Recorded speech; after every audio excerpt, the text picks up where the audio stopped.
Okay, so, hey, what's up, guys? I'm back with another shoe review, this time of the Farang Elevate. That's what I was going to call them, Farang shoes, but they have a real name. The Farang Elevate, yes, those. So, too long didn't watch. I would highly recommend these shoes, but there's one thing. We'll backtrack for a second. So, first things first. Grip.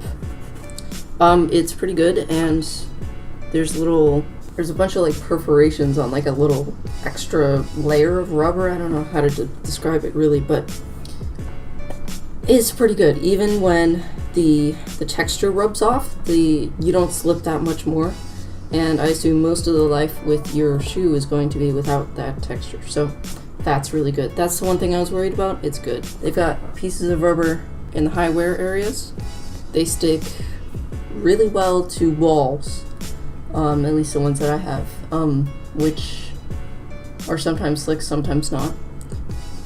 If you get a little bit of dust on them, or I don't know, ash or something, then they're pretty much good to go. You don't have to wipe anything off or anything, although it does help a little bit. They're good on rails too. It's just, yeah, pretty good. Alright, next thing. I'm just going to go straight to durability and weight. So weight is the one thing on the website in the announcement video for the shoe that was marked as not perfect. And honestly, it's not that heavy. It's just like, it's lighter than my... This shoe is noticeably lighter than my Strikes, because these were definitely a little heavy, especially at first, so I had to get used to it, but nothing against these. These are really good. The grip just didn't work very well for me on these, so there we go.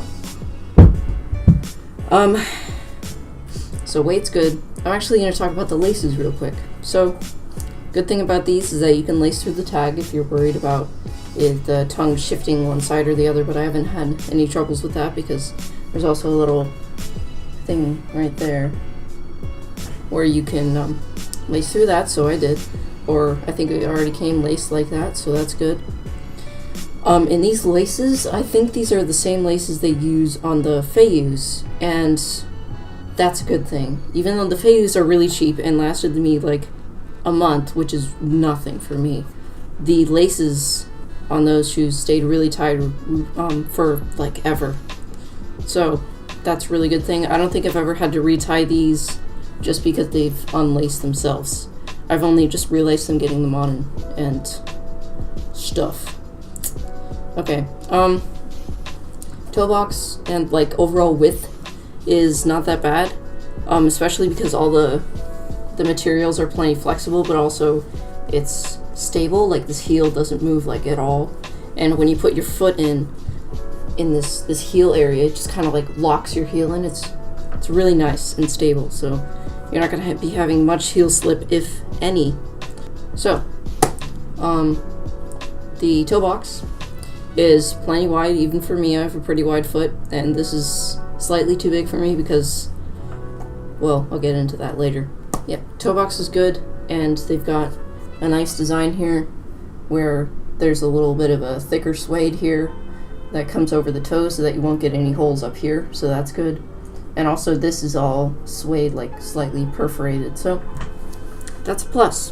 What do you want? 37 steps. Okay. There we go. Got it. Alright. My wrist is broken. On this shoe, which is slightly more accurate to how my shoes look, because this one has a little more wear because of the way I get my feet on top of the wall, so especially right at the very actual toe. Right here, this suede is getting really discolored and shaggy, but I don't think I'm going to tear through it anytime soon. And that leads me to this toe cap here. It's really small, and I was kind of worried about that at first because it's like, what the heck is that little dingy thing? But it hasn't really peeled off Oh wait, it has a little bit. Well, I don't think it will peel off completely and become a mouth because it's like molded into a shape instead of just like the rubber coming over, so that's good. And you don't like slip a bunch with this. So next thing, 2 things I don't like about this shoe. First thing, sizing. And I know why they did it, but the sizing goes by not half sizes, not full sizes, but 1.5 sizes, which I am pretty sure is because they wanted to get their custom sole made without blowing a bunch of money, which is reasonable, but it's still a slight con. It doesn't really bother me that much, but it's a thing. And they only go up to 11.5 in shoes in sizes, and I think they start at 5 or 5.5. So there you go. But basically, worst case scenario, you have to go up or down half a size, so it's not that bad. Next thing, most important thing, cushion. I don't know if I'm like a lot of other free runners out there, but when the grip and the cushion go on a shoe, I usually just stop using it because it's worse than going barefoot, basically. And at that point, I'll just buy something else. Basically, the grip is fine. It's good. It's gonna last forever unless these pods like peel completely off, but they're not going to do that. They might like a little bit on the edges, but as you can see, they're kind of a little bit on the edges, but I don't think they're just going to right off. So that's good. And they kind of flatten to it. So the grip is not the problem, but the cushion, the foam is good, and the rubber is a little bit squishy too. So you got that. But these insoles, man, these insoles. So this, oh my god, it's so dirty. Wow, I didn't even, okay. Wow, yeah, that's really dirty, okay.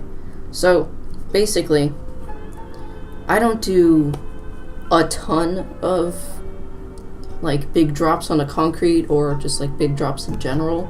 Well, that depends on what you call big, but most of the drops I do are my height or lower, on, like, a daily basis, okay. On like a pretty daily basis. Now, the problem with these is that I wore them for one day, okay? And I was doing this Kong drop off of my couch, like from my knees, because I was like bored or something and I had energy, but it had been raining for like 3 years before. And I was like, okay, I'll do this Kong drop. And then I didn't want to hit the wall next to it, so I went kind of sideways. Not really staggered, but just sideways. So there was a lot of pressure on my right foot when I landed.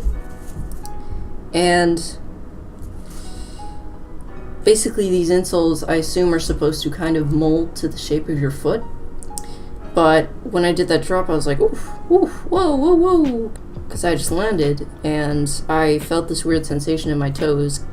It wasn't quite like pain, but it wasn't quite stinging either. I could just kind of feel it when I landed. Only on my right toe. So I was like, that's kind of weird. Okay. And then I kept walking, and I kept feeling it as I was walking around. I'm like, oh, that's not good. Okay. So then I took my shoes off, and I felt the insole of the shoe.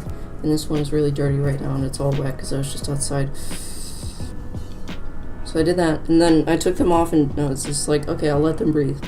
And that was still there, so I kept feeling around, and then eventually I felt where it was, and it was about this region, this area, where all this wear is. It was about here. So, essentially what happened was, I bottomed out the insole like immediately. So I don't know if that means I just have a sucky insole or something, but that means the insole does a lot for the cushion. And, well, like I said earlier, no grip, no cushion, no shoes. Grip is fine, so I'm going to keep using them. but I'm probably gonna have to get new insoles because just sometimes when I'll take a drop onto concrete, it'll just sting a little bit. After maybe I do like a high wall run and I need to drop down onto the concrete I was running from, and then it'll just sting sometimes, just too big of a drop or something. And I mean, I have proper landing technique. I've been training for long enough that I know how to land, okay? But it just sucks. So basically I'm gonna have to figure it out. And it's just, that's the only thing that's really limiting the shoe from being my favorite so far. And also durability, because I've only been using them for a month, but I've been going pretty hard, so yeah. One last thing I want to say actually is that the shoes are surprisingly breathable. They're the only shoes that I have that my feet won't start sweating within like 5 minutes. So that's a huge plus. And it does this while having all of these fabrics in the right place. There's a very good attention to detail with all these fabrics. And yeah, at this point in time, I would highly recommend. But just be aware of the insole thing. If your insoles screw up too, then sorry, maybe you'll just have to buy new ones or just deal with it, but yeah. So that's pretty much it. Like, comment, subscribe, and that's it, I guess.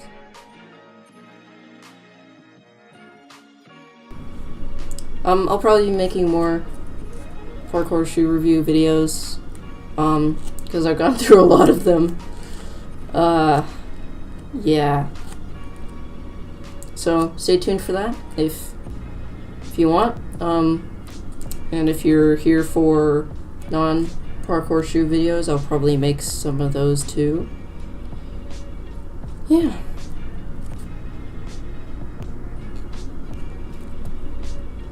Alright, see ya. Like, comment, subscribe. Say hi to your mom for me. Woo! Hi!